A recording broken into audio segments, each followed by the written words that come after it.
Hello everyone, welcome back to Healing 711. My name's Kathy. As I promised before, I wanted to do a part 2 of parental alienation and the things that, we don't know about domestic violence. I wanted to share a book called Co-Parenting with the Toxic Ex. There's that. I'll put the credits in the description. But as I told you before, there was a lot of time where he kept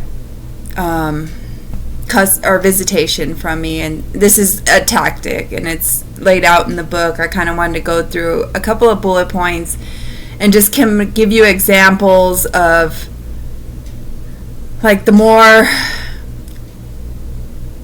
common things that they do, just little things that create, this is a grooming process. It's a brainwashing process. In my experience, I don't know this for a fact, but from what I've read and what I've studied, it's a grooming process. So first, bullet point from the book, it explains loyalty conflicts. And loyalty conflicts look like, well, I'm the parent that, this from his perspective, he's saying, I'm the parent that cares about you most.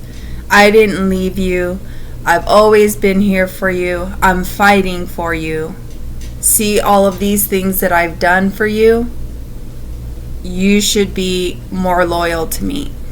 So what this does is it makes the kids choose between parents, and this was going on all along. In the case of my kid's father, he was a mama's boy. The golden child, praised for everything, whether it was small, whatever it was. He used to use this thing with, I was a great student in school, that's why, my parents this and this and that and whatever. He's in his 40s now, so that really doesn't matter, although that's still something he goes back to. But and also how the children respond, that being in an abusive relationship with him, I have seen how he talks to the kids. He can be very cruel in his criticisms. He will make you feel small. He plays like he's joking and playing, but he really, carefully chips away at their self-esteem. And with me, it was a lot on a bigger scale, of course, because I wasn't one of his kids, which they do treat their kids differently, I know that. But also they can't escape who they are as a person. That's the thing. But with the children, I think, as they feel so fiercely loyal to him. He is their father. He has been in their life, their whole life. It hasn't been positive, but this is all they've ever known. So they're very comfortable with that. They've gotten comfortable with that. So to avoid ridicule, they'll go along with whatever he says. Dad's always right because mom left us. Mom doesn't care about us. Mom is selfish. Mom, she's irresponsible. There's just so many other things that, and it undermines my authority with my girls, because presently they're teenagers. Of course, those issues are common in pretty much every family, but when you have a poisonous partner who is constantly, deliberately poisoning any type of relationship that may, heal because of all of this that's been going on. And please understand that this is all my opinion. This is all from my perspective.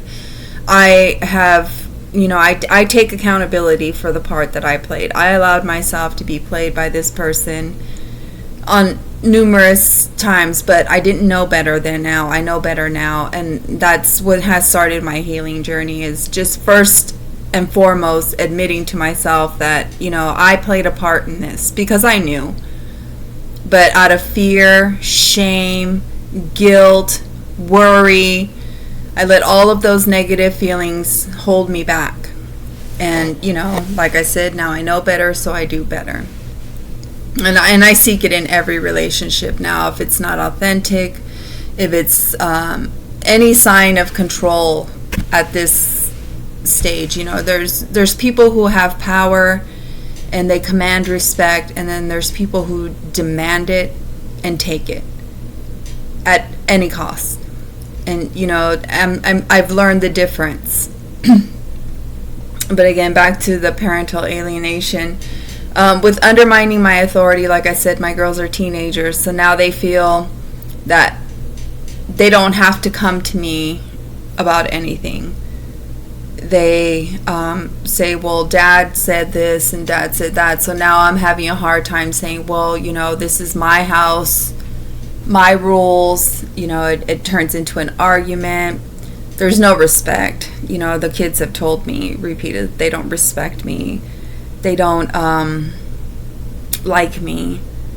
And when I ask specifically, they just say it's because you haven't changed. So, a little bit of the backstory is during the whole process of, me moving to my mother's and the suicide and all of that crap,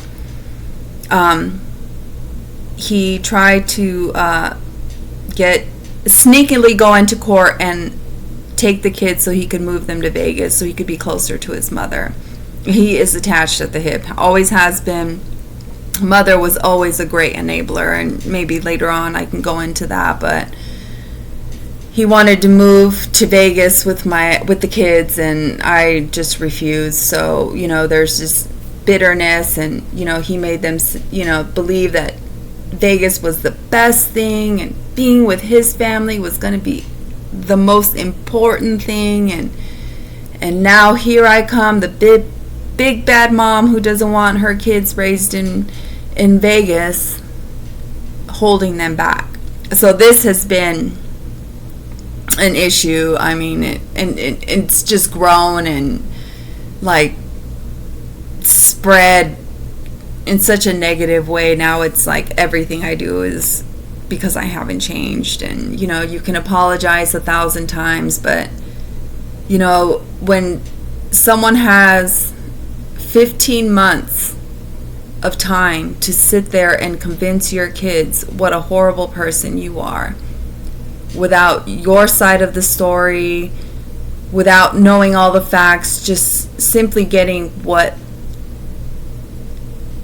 is offered to them. They don't they don't get to hear both sides of the story. So for 15 months he sat there and pounded in their head that I was not a good mother, not counting all the years we were together and the 10 years that we were separated. I was always a bad mother. It was a constant comparison to his mother. He thought his mother was perfect. He thought his mother could do no wrong, and I was the exact opposite. So I was constantly compared to his mother, and I don't know the relationship as with his, as a child. I don't know the relationship and how close, because he's very closed off, so he doesn't really talk about his life because he doesn't want anyone to see the imperfections. But he wanted to move to be closer to her, and he literally told me that they didn't need me, they had his mother, and that his mother would do what I couldn't do because I wasn't a good enough mother.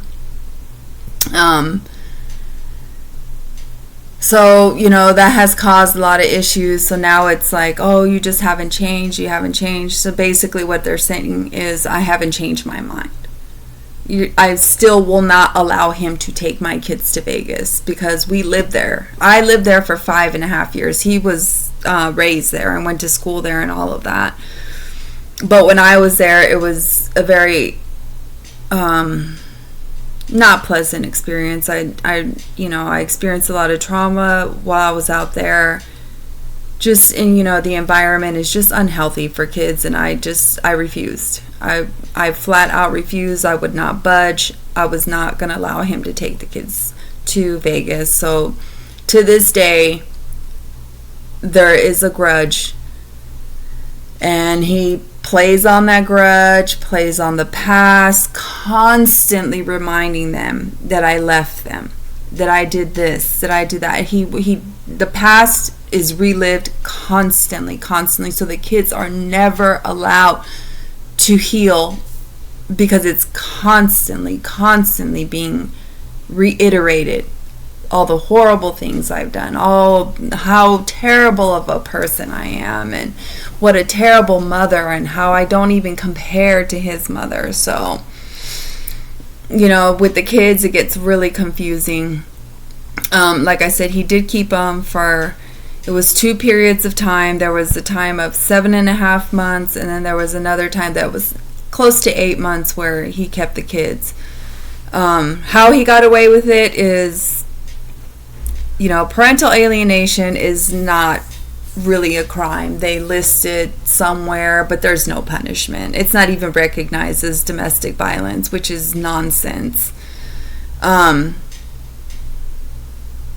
It's so devastating to the entire family. It causes so much pain and separation and drama, and it's like I've had my oldest teenager call the police on me and put on this whole act about how I was abusive. The police came and they were in my house for 1.5 hours, and she could not give any specific examples of being abused, yet she wanted to leave because she didn't feel safe. And and the cops told her, you haven't given me any reason why you feel afraid to be here. But this again is to please him, to make sure he's happy, and he knows that they did their best to try to get out of here from the big bad mommy. Even though I've never abused my children, ever. I had, even when he did report me to CPS, I talked to the lady. They dropped the case immediately. I have no criminal history. I've never had reports of violence against my kids. I'm not a violent person with my children at all. As a teenager, I was wild and crazy. In my 20s, wild and crazy. But with my kids, never abusive. But in his mind, he's creating ways to make it look like abuse. I remember one time one of my daughters said, we're going to move to Vegas, and I don't care how you feel about it. And I responded by saying, you're being really heartless. So he took that and told him that was abuse. So now she uses that every time she is asked specifically what kind of abuse, she uses that. She said I was heartless. But again, he's convinced them that this is abuse. So they take really minor things, blow them out of proportion, constantly reminding the kids of, what a horrible person they think you are. Because in reality, they're creating a monster that they can slay in their own mind, and it's kind of ridiculous. But another thing is replacing. It's like everything special that I ever did with the kids, the trips we took, all the fun we had, is kind of just like brushed over, or he'll make it seem like I just did it to get some kind of reward from that. That nothing's ever genuine. I'm just a big bad person, and everything's done just to make me look good and him bad. That's something he uses all the time. She's just trying to make me look bad. Anything he does, anything I report, she's just trying to make me look bad. At this point, Just recently we were in court, and he had to start allowing the kids to come over here. He actually got punished for the first time ever, because it's, like I said, parental alienation is not really considered a crime. I don't know how many times I went to his house with my court order that says that I was supposed to pick up the kids, and he was not to refuse visitation for any reason that I didn't leave with my kids. Every single time he would get them to say, I'm afraid of her and I don't want to go. So there was nothing specific that they were afraid of. They were just afraid. So, and that they didn't want to go. So for 7 months I did this every day or every week. I would go to pick up my kids. I would have to call the police or he would refuse, but I showed up because I knew that's what I had to do for court. And one thing I will tell you is follow the court order. I mean, unless you have something in writing, I promise you, you need to follow the court order. It has cost me a lot of time away from the kids because I didn't know what I was doing. Get a good lawyer if you can afford it. If not, study as many sources as you can that can explain to you how to fight back, because these people are clever. They will use everything and anything to win. It's about winning. You have to remember that it's all about winning. It's not about right or wrong. It's not about morals. It's not about feeling. It's about winning and control and power. And basically they want to control me, or he wants to control me through the children. So he controls the children, has them come over here and treat me like I don't matter, I'm insignificant, I have no authority, I have no say, I'm barely their mother. I mean, that's nothing to be celebrated. His mother, we celebrate her all the time, but your mother, no, she is, so, and it's really conflicting for the kids, but also, it's agonizing because you don't know how. Most people don't know how to handle that. I personally have not gone to therapy for this particular thing. We are starting family therapy because, I do want a relationship with my kids, and I kind of want to just mend everything, at least get us to a place where we can communicate civilly and maybe giggle a little every now and then, because that's most people that know me know I love to joke around. And my kids and I used to do it all the time. It was just a fun time it was a fun time in life. I can't get that back, but, I want to get to the point where I can heal with my children. And it's a process. It is such a process, because right now, I mean, one thing you have to remember, you're going to be the enemy for a while. And it is hard to deal with. I've read a lot of places and I've seen videos where parents just give up and they're like, I can't take it anymore. It's so overwhelming, so stressful, so painful, and so heart-wrenching. And it's a tragedy that, it's not given enough attention. It needs to be blasted because, in the long run, the kids suffer the most. I'll heal. I'll get over that. But I can just imagine that once the kids, get older and realize what was actually happening, the guilt they may feel. I don't want them to feel guilty, because that's just like his abuse just bleeding into their future. And, with the kids, they don't understand now. As teenagers, they think they know everything. I think we all act that way when we're teenagers. But, once reality starts becoming clearer for them, I'm afraid of the aftermath. I don't want them to go down a path of, feeling guilty or resentful or, angry and bitter. I want my kids to be healed before they get to that point. And I think it's really important that we have to recognize all the parts of domestic violence. Not only have these kids witnessed you being just thrashed emotionally, verbally, you know, physically. With us, it wasn't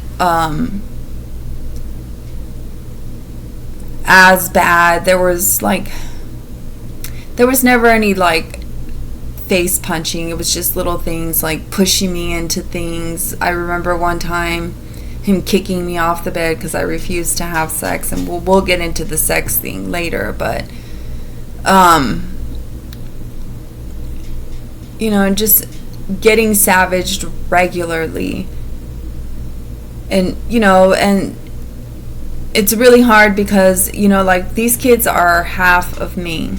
And, you know, when he's talking bad about me, he's talking about half of them. And we have to realize that at some point, the kids are going to be like, well, if I'm like my mom, I'm just going to be like terrible and awful, and I'm just not going to be worthy of anything, because, you know, unworthiness is the name of the game. You're not worthy. But I guess we'll do a part 3. I hope this is helping somebody. I just, you know, there's so many different things. So many different things.